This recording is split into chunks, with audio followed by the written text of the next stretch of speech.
see our little display of the last two horses that pulled that steamer. Yeah. They were put out to pasture, and when they passed away, we had their tails removed. Well, a tail is either there or it isn't there.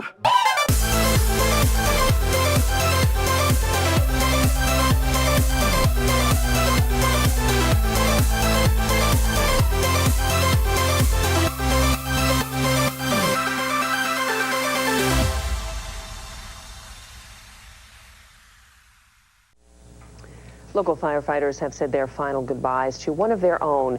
Funeral services were held this morning for Kenneth Kutz. Kutz served with the Goodwill Fire Company for 40 years. He passed away last week. As a final tribute, firefighters set up a ladder arch for the funeral procession to pass under as it made its way from the funeral home to the cemetery. Dozens of firefighters, family, and friends turned out to pay their final respects. Good morning, everybody. We are in Reading, Pennsylvania today, checking out the Reading Area Firefighters Museum, which it means a lot to me and my family. My father was a firefighter, my grandfather was a firefighter, my uncle was a firefighter, my dad and my uncle right here in Reading. So I grew up with firefighters, and it was just a very important part. So when I heard that they had this, I was like, I gotta go see it, I gotta go check it out and everything. Admission is $10. I'll tell you, the hardest thing is probably finding parking. I mean, this is all, you can't park here, but you can see, I mean, I probably drove around the block for 3 or 4 times just to find parking. I think we're good though. People who lived in the First Ward, this was the area of town this is in, the First Ward, got together in 1854 and formed the 5th Volunteer Fire Company in Reading. The original building was on this corner, but it faced Fifth Street. Okay. That was in 1854, and the city built that for them. Now, back at that time, there were no firemen at the fire station. That was simply a building to house the apparatus. Everybody was volunteer. There were no paid people. So, by 1876, though, they were starting to use horses to pull the apparatus, and they needed a fire station where the horses could be housed and somebody could stay with the horses all the time, so it had to be inhabitable. And needed heating and everything else, which the other building didn't have. So the Liberties said to the city, we need a new fire station. And the city said, we don't have the money. So the Liberties was a wealthy company because this area of town, which was the Calla-Hill District, as it's called, Yeah. it's now the Calla-Hill Historical District. These were people with means. You had doctors, lawyers, business people, tradesmen from the various industries in the lower end of town. So the Liberties had a substantial amount of wealth. So they said, okay, give us the land, which the city owned, and we'll build our own firehouse with our own money and our own people. Wow. And so, doing that, because they had a lot of tradespeople from Reading Hardware and the various industries, so they had a lot of people that were very knowledgeable. The Liberties built the first 2 floors of this building in 1876. Okay. In 1895, they added the 3rd floor, which was basically an entertainment area, a game room. And this part of the building, which is 1 story, was where the horses were kept, the stables. So their stalls were in this building, and those archways were there. And the horses were actually trained on the first stroke of the alarm bell. They would leave their stalls, go over through those arches, stand in front of the apparatus that they were going to pull, and the driver would just drop the harness. And we have a picture of what that room looked like back then. Oh, wow. Drop the harness, snapped it, and they could go out the door in 1 minute. So that's the history of this station. This served as an active fire station until 2010. Now, as a result of that deal, the Liberties owned the building, not the city. It was only one of 2 fire stations in the city of Reading that was not owned by the city, owned by the Liberties instead. In 2010, my last year as fire chief, we built the fire station on the other side of the bridge across from the diner on Lancaster Avenue. Okay. It's a at beautiful fire station too. Well, and at that point, we no longer needed to occupy this building. The city actually paid the Liberties rent to put a city fire truck and firefighters here. So you no longer needed to do that, which took away the income for the Liberties, who couldn't afford to maintain the building anymore. Yeah. This section of town was no longer the aristocratic area that it had been. Yeah. So I said to Mayor McMahon at the time, you know, the Liberties have kept this building in great shape. It's like a museum. Why don't we see if we can buy it for $1, the city, Yeah. and make a museum of it? And that's the history of the Fire Museum. Wow. So since 2010, the city owns this building. It's now the Fire Museum. They've told us that within the next 4 years, they want us to take over the building again. The city wants to give it back to the Reading Firefighters Museum Incorporated, Okay. which is a 501c3 nonprofit corporation in Pennsylvania. So in the meantime, we've renovated this building, added a lot to the collection that was here, and that's the building you see today. As we take people through here, particularly children, we take groups from the schools through here. A lot of kids think that firefighting has always been what they see today. Yeah. Big red and white shiny fire trucks, Yeah. and have no concept at all of what it was like in colonial days and the years gone past. The bucket patrols. Well, as you go through this room, we start here, and as you circulate through here, you go from bucket brigades to hand-pulled, hand-operated, horse-pulled, steam-operated, and motorized apparatus from 1700s all the way up to the current time. Wow. So that's how this display is laid out. An example of the bucket is this restored leather bucket that originally, by city ordinance, in colonial days in Reading, every household had to have 2 of these. When the alarm of fire was raised, you either put your buckets out on your stoop or you took them and you went to where the fire was. You found a water supply, you formed a line between the water supply and the place that was burning, filled these buckets and passed them by hand from the water source all the way to the fire. The person at the fire, the last person, took the water and threw it as far as he could. Now, on a 1-story building, that might have been okay. 2-story or 3-story, forget it. If the fire was upstairs, you weren't going to reach it with a bucket. Yeah. Along came a modern invention called the fire engine. This is an example of one of the earliest types of hand engines that were produced. Now we believe, we haven't been able to prove, but we believe that this really was the first hand engine in Reading. Where this came from was not Burnville. This originally was used at the Robisonia furnace, which was a place that melted iron ore and made iron from it. We believe they got it, but we haven't been able to make the connection on paper, that they got it from the Reading Hose Fire Company, who as a result of a merger with the very first fire company in Reading, the Union Fire Company number 1, that they ended up selling it to an employee who bought it for the Robisonia furnace. The Burnville Fire Company found this in a barn up in Burnville. They restored it and called it Burnville, but Burnville never had a fire company in 1770. Yeah. Burnville only had a fire company start in 1923. So that's why we believe that this was the hand engine that originally belonged to the Union Fire Company number 1 in the 1700s. And the way this worked, you still needed the bucket brigade to fill this tub. And then 4 firemen, 2 here, 2 there, would use this, would pump, and this double action pump would take the water that was in the tub and discharge it to that little nozzle. Wow. Now, that was pretty good at reaching the 2nd floor of a building, but that was about the limitation of that. Well, then along came the bigger hand pumpers. This one actually first saw service in Philadelphia at the American Fire Company at 3rd and Buttonwood Streets in Philadelphia. Oh, okay. It was eventually sold to the Rummelsdorf Fire Company, who had it for a number of years and now has loaned it to us for display.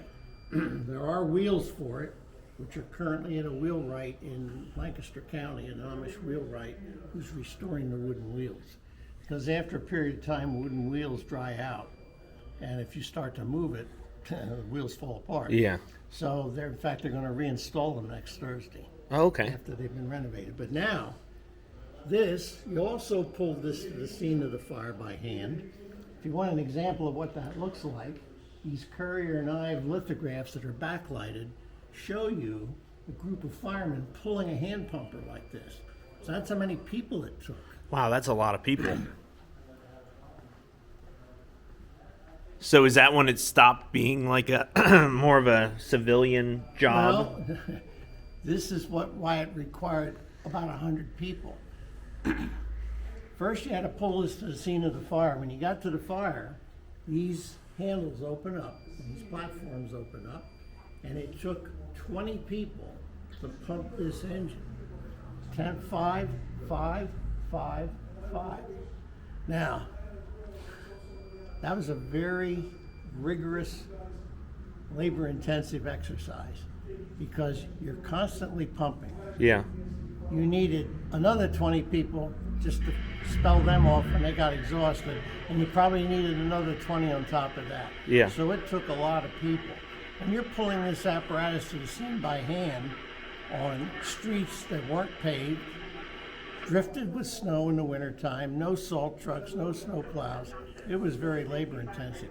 If you could pump 50 strokes a minute, it's almost a stroke a second. Yeah.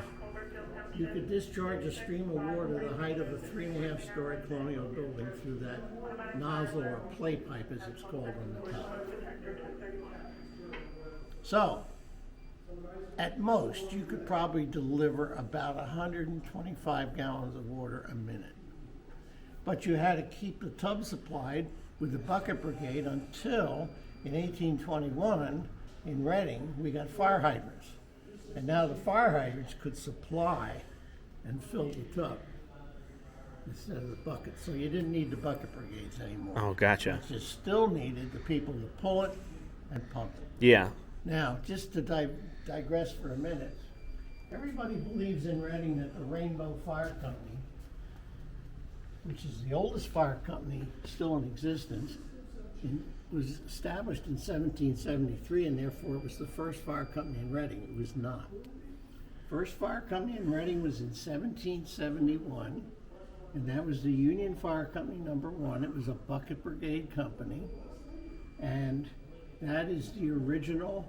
It's called a broadside. A broadside is a big public document. Yeah. And that's an example, that's an exact replica of the broadside in the establishment of the Union Fire Company number 1. With everybody's signatures too.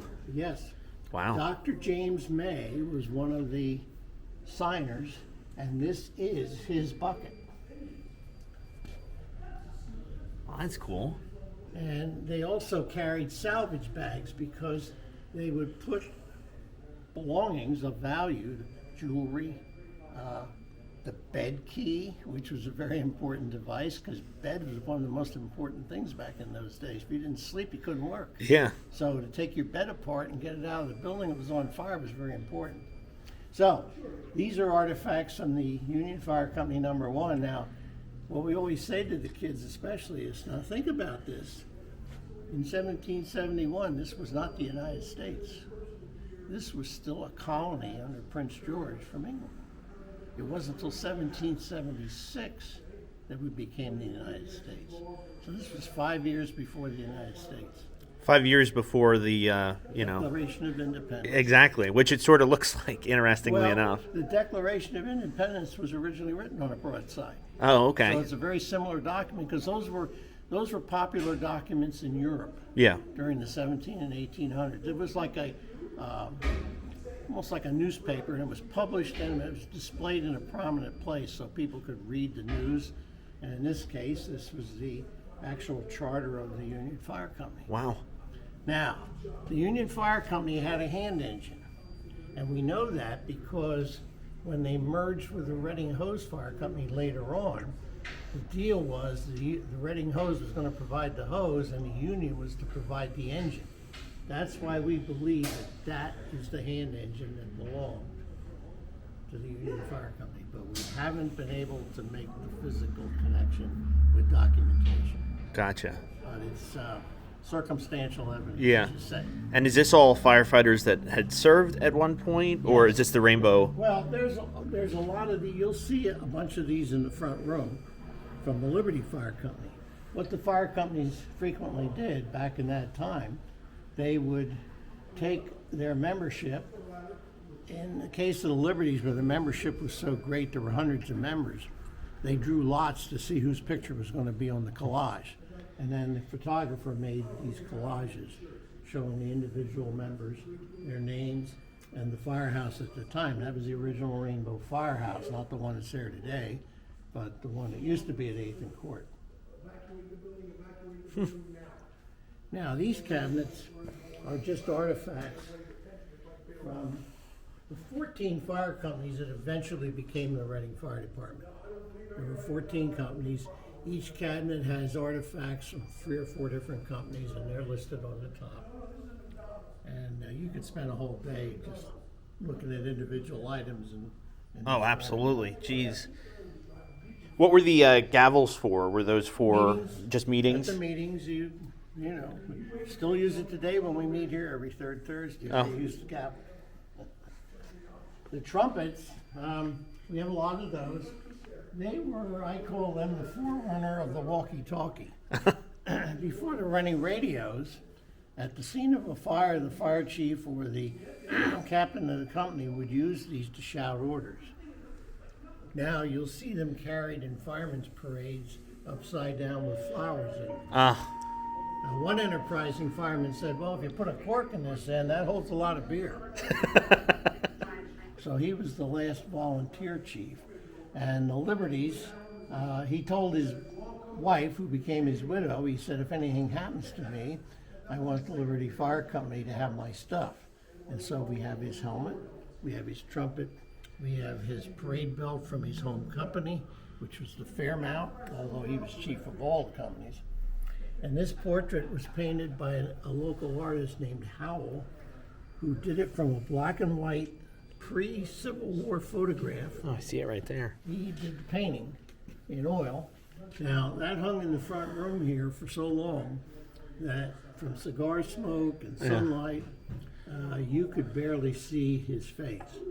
We had the painting restored in Kutztown, Oh, okay. and there you see it. He did a great job.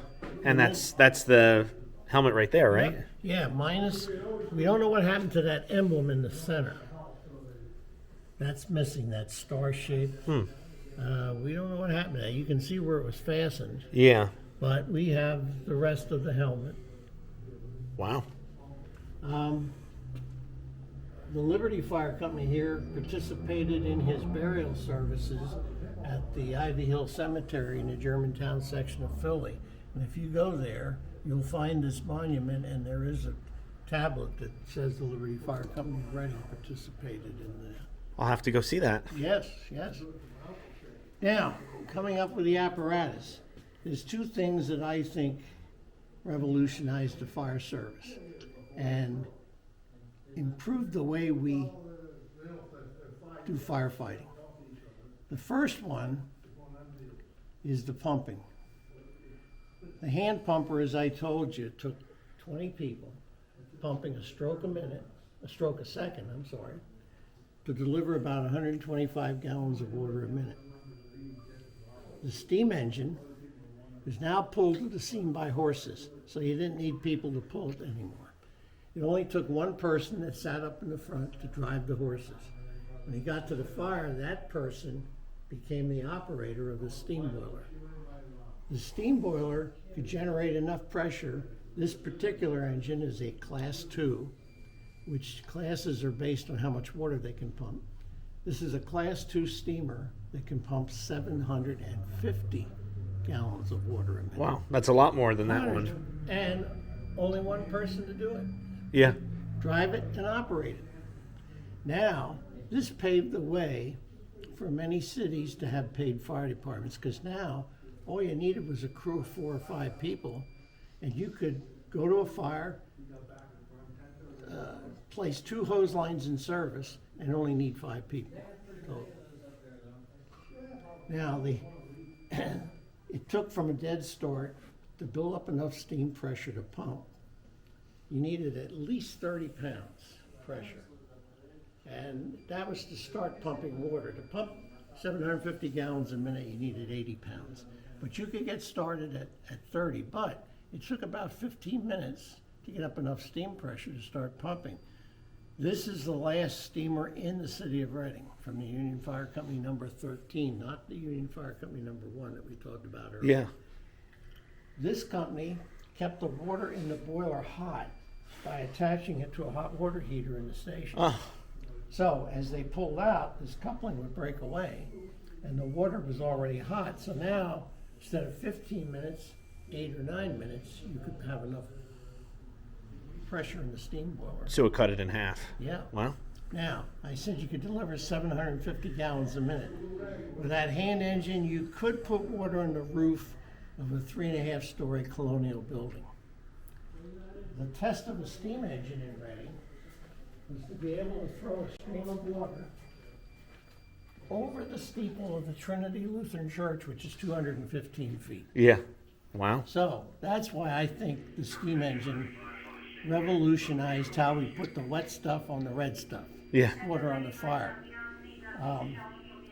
Motorized apparatus, yes, they were a big revolution, but the motorized engine that replaces steamer still only pumps 750 gallons a minute.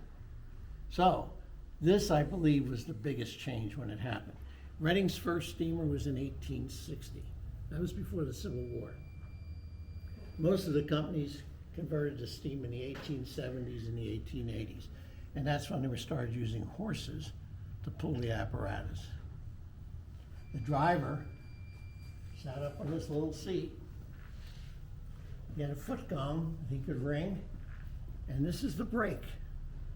So if you were going down a hill, of course, the horses couldn't hold it back that well. Yeah. They didn't want to hold back. They kept going. He could apply the brake by pushing this down with his foot. And there's cables that run back to the wheels on each side that form a brake. Huh. Pictures of most of the county fire companies in the mid-1930s. Each one has a number on it. There's an index here that you can tell what fire company it was. But I think it's interesting because when you look at some of these, like number 24, which is West Why Missing, Yeah. was in the basement garage at a home. So that's Look at how that. many of these started. So these are from the 1930s. It's not every fire department, but it's most of the companies. Did you have Hamburg on there by chance? Hamburg, I think so.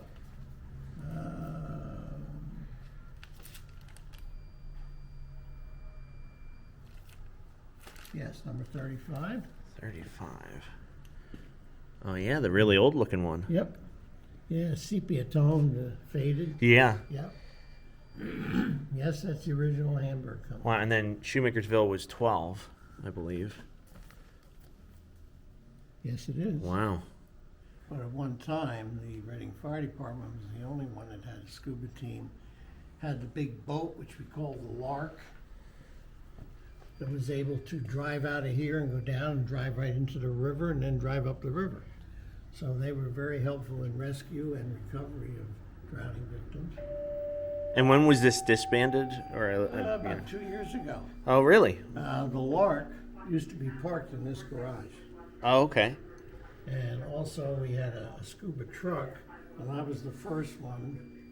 I see a picture of the second one, but there was one that came after that one. That was also parked in here.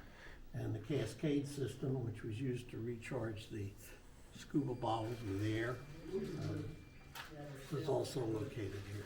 Okay. So this is a collection from the scuba team. Now, I told you there were two things that I think revolutionized the fire service. How we pump water, taken care of with a steamer. The other was reporting a fire. Now remember, prior to 1873, there were no telephones. There was no electricity as we know it today. If you wanted to report a fire in Reading, you had to either get on your horse and ride to the courthouse or the Trinity Lutheran Church, tell the sexton there was a fire. He would have to climb the bell tower, and with a rubber mallet, a mallet, he would strike the bell the number of times of the ward that the fire was in. So if the fire was in the 3rd ward, he'd strike the bell 3 times. Now, this was day or night, so imagine a cold winter night when everybody had their shutters closed, and he's ringing this bell in a howling windstorm. It just took too long to report a fire, and by the time the people were aware that there was a fire, and then they got up, they went to the firehouse, pulled the apparatus by hand. Most places burned down. So, an alarm system became the next most substantial improvement. Back in those days, they had the telegraph system.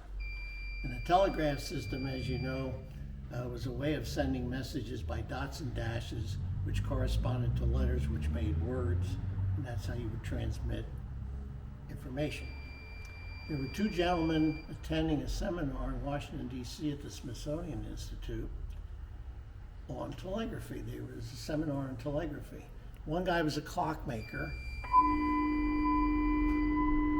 Now that's a fire and Reading. Yeah. Current fire. Okay, so as they're listening to this seminar, they're talking to each other about it, and they're saying, you know, it's a shame that we can't put a telegraph key at certain places in the city where you could send a signal when there's a fire, because going to the courthouse and all these other places takes too long. So the clockmaker said, well, you know, I could make a clockwork mechanism that would actually act like a telegraph key. It would be a code wheel, and it would open and close the circuit, and each time it did, it would send an impulse. And I can send that in a sequence that corresponds to a number. So if I break the circuit once, I break the circuit twice, and I break the circuit 4 times, that would be number 1, 2, 4. And 1, 2, 4 would be a specific location in the city. There wouldn't be any other location like that. 1, 2, 5 would be somewhere else.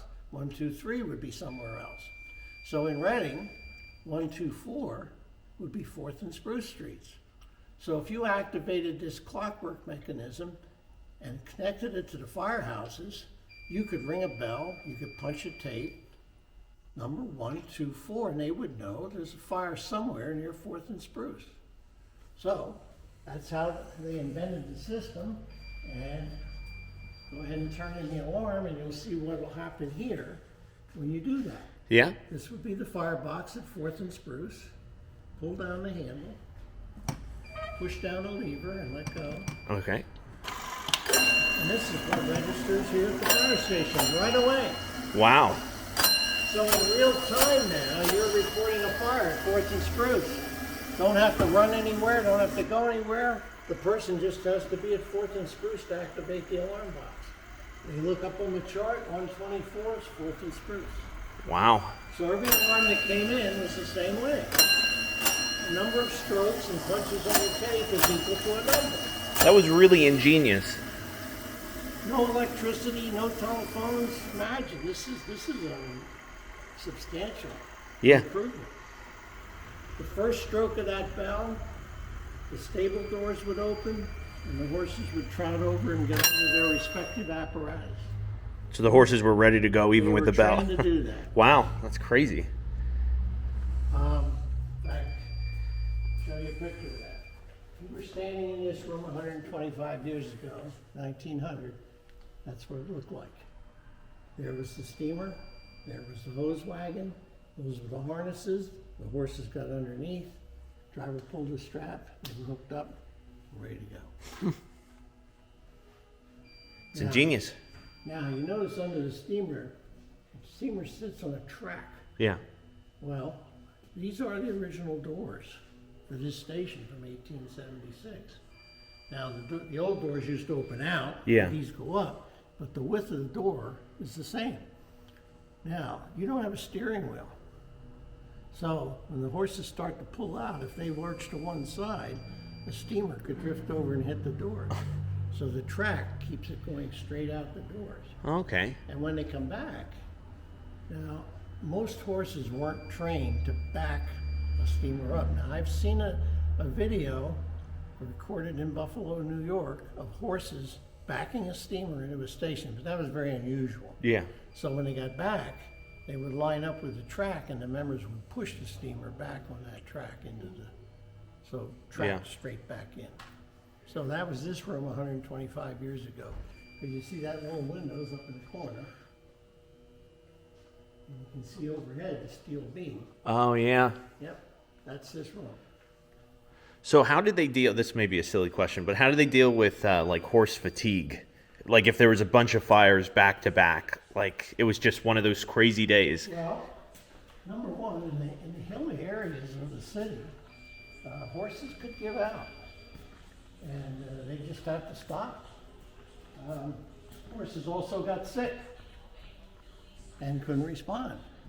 We found entries in some of the old log books of didn't respond, horses sick. I mean, that was part of the that was part of the whole thing. And then what do they do at that point? Is it just like there's nothing? Well, that company didn't go to the fire. Wow. Well, there was more than one company. Yeah. So the others just took up the slack. They might add an extra company. Yeah. You know. I'm sure that Chief Rare gave you the story of the steamer. Yep. Well, I'm going to give you the story of the 1923 American LaFrance 750 GPM fire engine. Okay? Yeah. It's not in service. We're having some trouble with it. It's how many years old? Yeah. And the uniqueness about this particular truck is it's a straight 8. You can see how long the front end is. And if you're quick, you realize that the steering and shifting is on the right-hand side. Oh yeah, wow, look at that. A lot of the American LaFrance vehicles from the 20s are on the right-hand side before they decided to go left like everybody else. Gotcha. It's a unique piece of equipment. If you want to bring your camera, Yeah. if you look in here, you will see that it's a chain drive. Oh wow. It's not a differential like you're used to seeing. Yeah. And that might be because this engine was stationed in an area of the city. It was nothing but hills, very steep hills. They actually had to, when the horses were, they wouldn't come out of the engine house and go up the hill because it weighs 7 tons. Yeah. 2 horses just about killed them till they got them up there. So they used to do the in between the street things. And they wouldn't take the steamer unless they needed it. They would take the chemical truck because that's what we fought fire with in the beginning. Yeah. I'll take you over here to our pride and joy. This is a 1931 Buffalo. This is a complete frame-off restoration. This is a complete frame-off restoration. The beauty of this truck is it ran from this particular engine house. Okay. It was bought by the Liberties for the Liberty Station. It's parked and it ran right from this engine house right here. We have a driver who's still alive, Bill Stout. He drove it for a couple of years before it was sold and lost to time, as you can see by these pictures. Yeah. Its approximate worth now is $190,000. We did not pay that for it. Yeah. We paid him a good buck for it, and we gathered the money up by selling some of our antiques to get this antique. But that's what we did. Again, these vehicles are all standard as they can be. No power steering, no power brakes, no synchronized transmissions. You had to drive this truck. You had to learn how to drive this truck. Okay? Now this piece that I'm leaning on is out of service.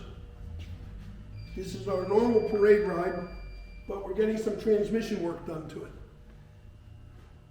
This is a 1937 Peter Persh. Peter Persh was one of the known fire engines of its time.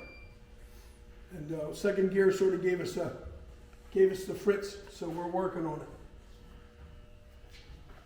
Wow, you can see right in there. Oh yeah, it's gone, the transmission's gone. We're looking to find another transmission if we can.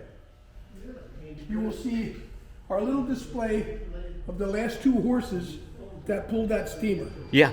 They were put out to pasture, and when they passed away, we had their tails removed, and now the horseshoes are not chromed. Yeah. So Yeah. someone chromed them.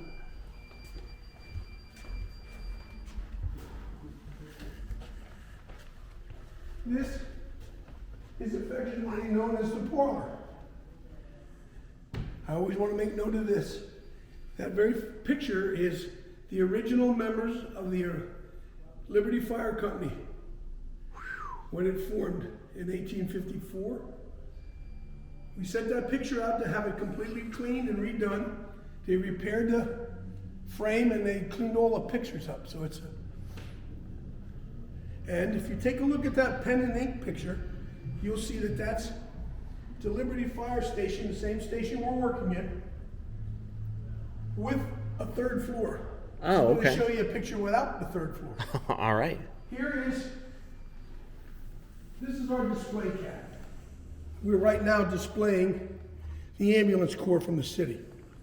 The city had 3 ambulances at one time. They were all of the Cadillac style, more of a one-man crew.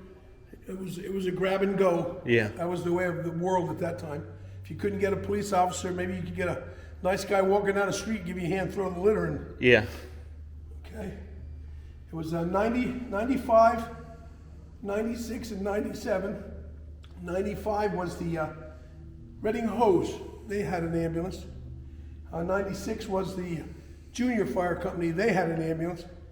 And 97 was the Scuba Fire Company. They had an ambulance. But those were the only 3 ambulances the city had. There was some horse-drawn stuff here too. These are pretty big trauma boxes right Well, here too. If you look at these pictures, you'll think to yourself they look like a hearse. That's because they are. Huh. The same people who made funeral hearses made ambulances back in that time. All they did was put a red light on it and the siren made it Yeah. equipment. I'm glad it's not that easy anymore. This is some of your antique stuff. But if you look around, one thing that this company did is each year they took a raffle. You got into a raffle and they had so many spots in these collages you have there, and they would do one for each year.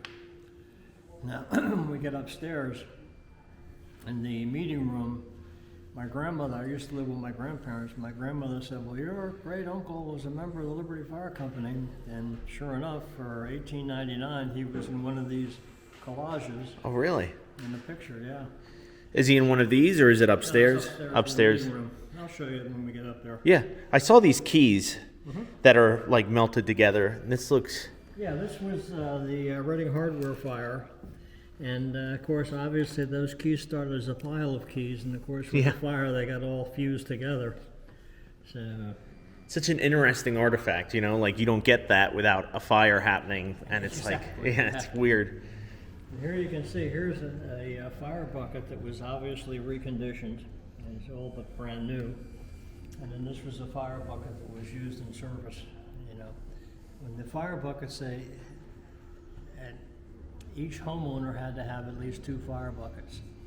And when the alarm was sounded, whether it was a guy firing a pistol, whether it was a siren, or whether it was a bell, everybody would grab their buckets and they would run to where the fire was. And this is when they would start the fire lines and a bucket brigade, and from the stream to the fire. And that's just the way it was. That was the early fire company.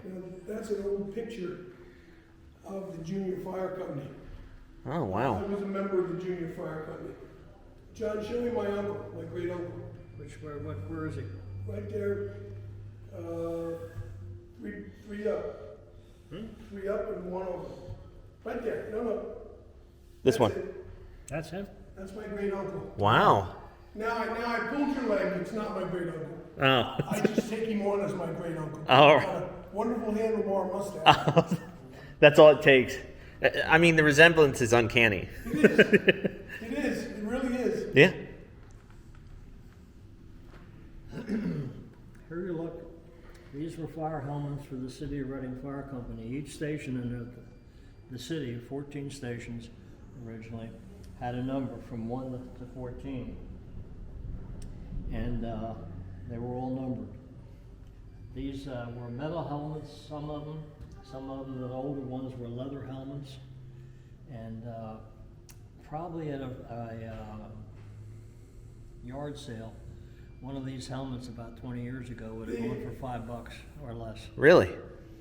Today you can't touch these helmets for at least under $100 or more. I can imagine. No, more than 1,000. Oh, yeah?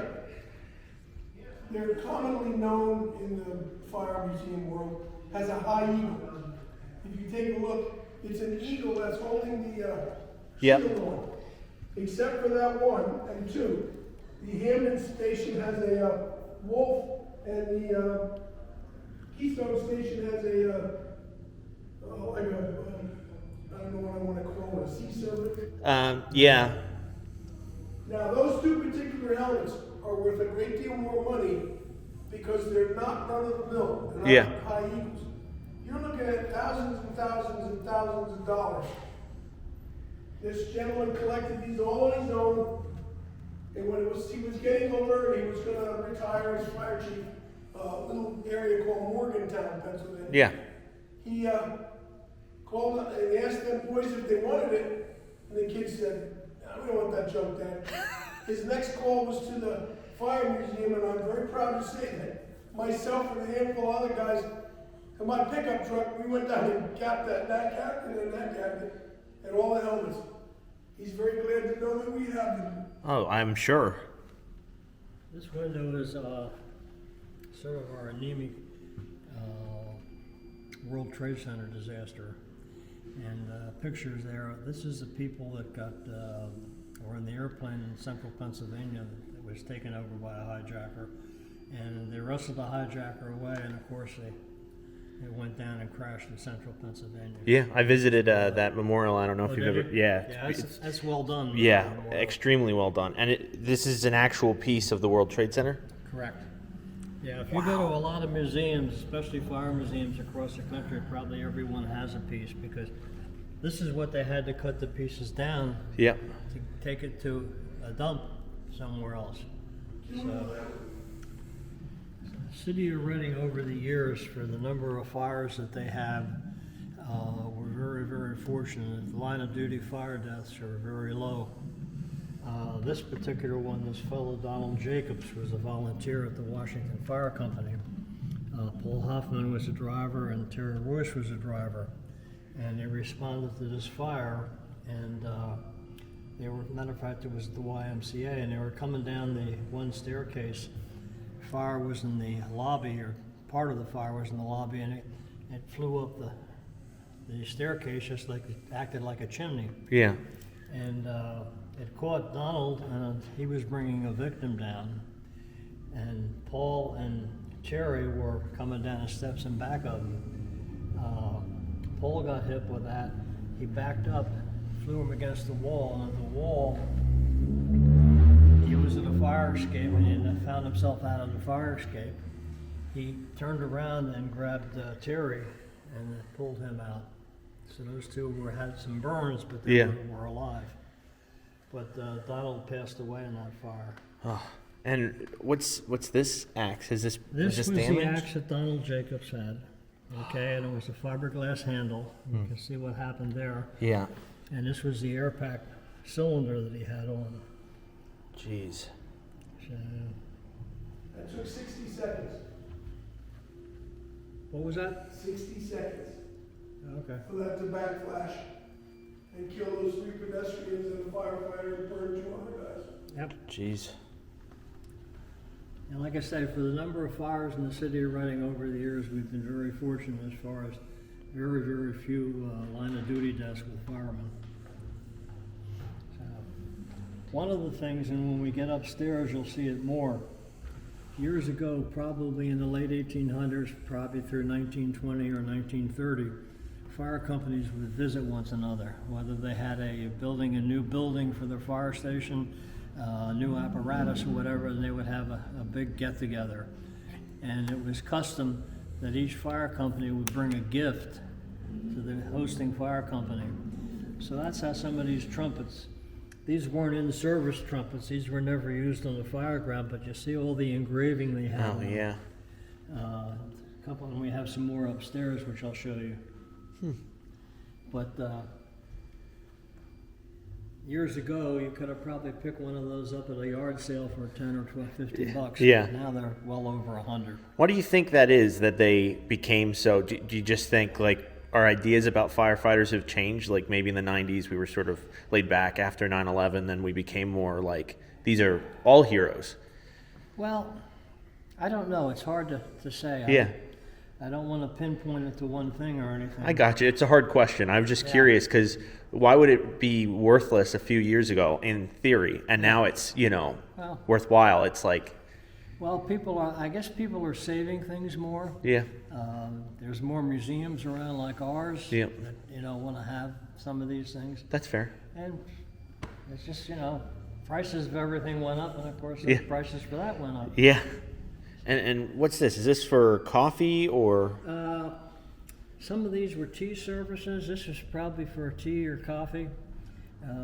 We have a bunch of those upstairs. This is a perfect example of a gift from an outside fire company that came because the Liberty Fire Company at that time, maybe they got a new fire apparatus or they got a new building or whatever, and they would put on a big shindig. Sort of like a housewarming party.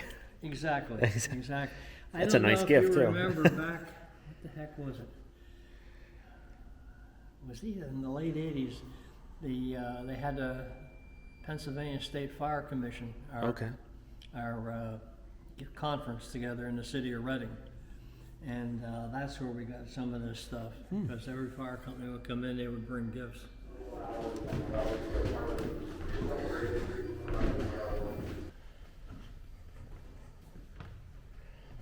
Wow. Look at this. This is probably the only room upstairs that still has some activity on it. Okay. The Liberty Fire Company used to hold their monthly meetings in this room. And I don't know when the last one was. There's not that many original members left Yeah. to even go there. If you look at the pictures here, this room was in pretty bad shape. So in 2 years, had a painter come in, repainted, and everything like this. It looks fantastic. Yeah, and here, just to show you this, I used to live with my grandparents, and my grandmother used to say, your great-great-uncle was a member of the Liberty Fire Company. So I started researching it. This fellow right here is my great-great-uncle. Oh, okay. This one right here? Yeah, right there. Oh, wow. A number of years ago, they had I don't know what you would call him, a guy that estimates prices on different books. He came in and he cataloged everything, and a couple $1,000s worth of books here. At least that's the price he told. Oh, yeah. I mean, these are some, like, old ones, too. Oh, yeah. Yeah, absolutely. There were a couple of them over here that I read when I was a kid. Oh, yeah? Grandfather clock, we have 3 of them in the building. Yeah. And supposedly, I understand we're going to get another one. Oh. So, This one's massive, though. I've never seen a grandfather clock this big. Yeah. What are these giant thrones for? Well, this is where they had the meetings. Uh-huh. Obviously, that was for the president. Yeah. I'm sure the vice president had one, and I don't know if the secretary was down here. So the treasurer was probably in that one. I mean, this desk alone is impressive. Yeah. This is called a 6-person desk, Uh-huh. and it's supposedly one piece. Imagine getting this downstairs. Well, we figured it came in through the Oh, probably, yeah. It came through the window. You don't see too many of these adding machines like this anymore. No, nothing even close. Do you know if it still works? It's still got the... Probably does. Wow. The ink, looks like the ink might have to be replaced. Yeah, I think so. If you were a prospective member, you would get it announced to the meeting, and all the members, this was passed around. They either had white marbles or they had black marbles. And each member would put a thing, go around, the president would open, they would slide this over and they would count the marbles. And if there was more than 1 or 2 black marbles, your guy didn't get. Different companies. Yeah. Usually three black. Yeah. Was it 3? Yeah, I forget. It was pretty much just like an election. Yeah. But they did away with that. Yeah. Yeah, it's highly illegal today. You Oh, can't do that. I'm sure. And this is a really interesting stamp too. Do you know what it says on it by chance? It's probably the seal of Yeah. the Liberty Fire Company. That would make sense. Yeah, this room's so cool. Look at everything. Of course, everything was written when it was going on. Yeah. And it was written in ink. You can see some of the ink wells Yeah. there. Now so obviously the first floor was so tall because they needed it for, the harnesses and the engines. Well, they just needed the extra room. And then this room was probably modeled off of that to make it just as tall. Is the third as tall, or did they sort of make it a normal height? It's more of a normal height. Okay. For the third floor. Yeah. Still taller than normal. Yeah. Wow. Most of the rooms are 19 feet high. Yeah. The other thing is, I don't know if you remember, growing up as a kid, every year the Liberty Fire Company would decorate the station at Christmas time. I heard stories. I never saw it. Yeah, and people would just drive by just to see the lights. Yeah, probably stopped in the early 90s, I'm thinking. Yeah. Because they lost a volunteer help to do it. Yeah. Yeah. Down to just a few guys. That's what happens, sadly. Yeah. Is there anything special about this? That's just a collage. That's what it looked like prior to us fixing it up. Wallpaper. Oh, okay. Wallpaper. And that Yep. was done in the last 2 or 3 years. Okay. That's what these seats look like. Oh, wow. We had them refurbished. Yeah, it was really good at refurbishing this. Oh, is this the firehouse right here? Yeah. That's an old picture of it. Decorated for some event. Probably 4th of July, I guess, maybe. Wow. Yeah, it was nice. A lot of this furniture, and I forget them, they had a big centennial down in Philadelphia where this furniture was. Yeah. Wanamaker. Huh? The Wanamaker room you were talking about. No, I'm talking about these chairs too. Okay. There were these chairs and the other ones over there. When it closed up, they had all this furniture, and then no one knew what they were going to do with it. So a lot of that ended up here Well, that's nice. because of the friend who Yeah. had the furniture down there. There's a friend up here. Yeah. So that's where we got a lot of this furniture. And it's obviously it's been redone. Wow. 1876 original. John Wanamaker had a friend up here at the Liberty Fire Company. And they had a big centennial down in Philadelphia where all this furniture was. And after it closed down, they didn't know what to do with that. Yeah. Well, he took the furniture and they had it brought up here. And that's how we got all these sofas and chairs. Wow. These are, this looks straight out of like a castle or a royalty sort of thing. Yeah. But that's how it was back in the day. Everything sort of looked like this. Oh, wow, look at that. This is called Yeah, we got that not that long ago, really. That was down at Mount Penn. Oh yeah, that was one of the unis. Seth Thomas. A lot of statues. Are they, is it mostly just ornamental, or did they have a meaning behind it, A or? lot of them were gifts from a visiting company. Okay. Would come in and give you a gift. Yeah. So sort of like the horns and everything, and then. Here for the housing. Oh, okay. When I got into the fire service, just about every week there was a parade down Penn Street. Yeah. And of course, all the fire engines at the time would be in that parade. Here of late, you don't You don't see that anymore. No, not much.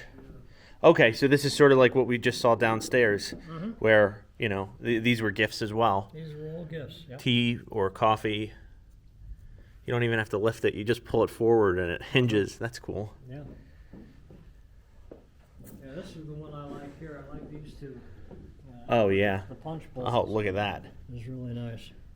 Probably lead, isn't it? But you know, this is back in the early 1900s when all this stuff was going on. But I'm sure at that time it was still expensive to buy these things. Oh, yeah. Not obviously like today's prices, but This is incredible. Atlantic City's boardwalk. Ah, yeah, wow. That's my favorite one. If I could take any one, I would take this one. Oh, absolutely. Look, it even has like the contour of the waves in there. Wow. And is this a plated helmet? That's supposed to be that's almost solid silver, supposedly. Wow. That's from the York Fire Department. This is so cool. And you drive by this on the street and you know, you may not know that it's up here, you know. Yeah. Well, but this fits, the building fits what we have in here with the tall ceilings and everything, Yeah. and the tall windows. Oh, yeah. Yeah. Definitely fits. It's just you could pass by without even knowing. Oh, look at this is. They were telling me about this earlier, putting the flowers in the. Yeah. That was replaced by walkie-talkies. Yeah. Okay. Oh, that's cool. They even have one of the drums. I'm guessing that was for parades. Yeah. You know, it seems there was a lot of parades. Yeah. Every Saturday during the summertime, there was a parade. Yeah. And most of the fire companies had bands. Yeah. So the firemen marching in the parade would keep in step. And the wall covering, the same wall covering you'd find in like an opera house Oh, yeah. for music, Yeah. for sound. Touch it, it's soft like a sofa. Yeah. Yeah.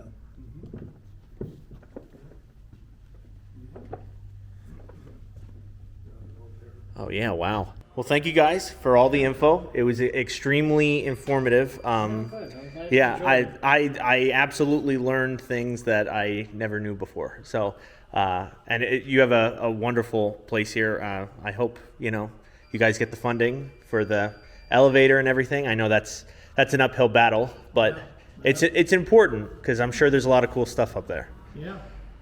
Yeah, we need, you know, I guess he explained we're not allowed to use the third floor. Correct. Legally because Yep. there's only one means of egress. Yeah. If you ever get that, I'll come back up and I'll see it again. Yeah.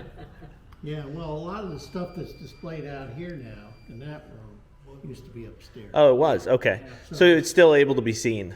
A lot of it. Now, Okay. there's stuff still up there that we can't bring down. Sure. And the cabinet, and it's the room itself. Yeah. The view from up there is in all four directions. So this was one of the highest buildings in this area. Yeah. When this station was built, when that floor was added. Other than church steeples in this area, I think it was the highest building. Yeah, St. Peter's is bigger, but as you look at the skyline of the city, until they built those taller buildings, Yeah.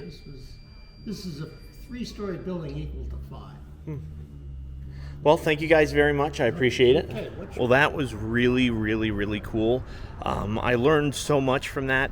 Like they said, they're trying to renovate the top floor so that it's fire safety safe. And they probably need, you know, over $1 million so they can put in an elevator there. But oh my gosh, it was just so cool in there.